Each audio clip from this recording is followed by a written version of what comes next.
let's try this one time. 2009 Toro Easy or Zero Turn 50/30. Good lawnmower. Starter failed. Couldn't find another one. So I cut a hole in there.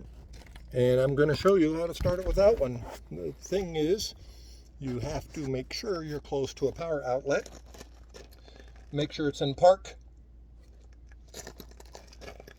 Make sure your key is on. I'm going to give it a little gas first. Key is on. And my starter, redneck starter, the trusty construction hole hog. Put it in there.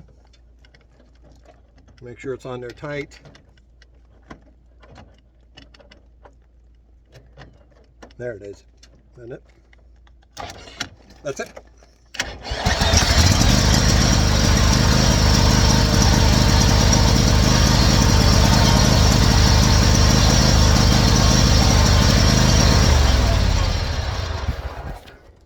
So, nice way to start your mower if your starter fails.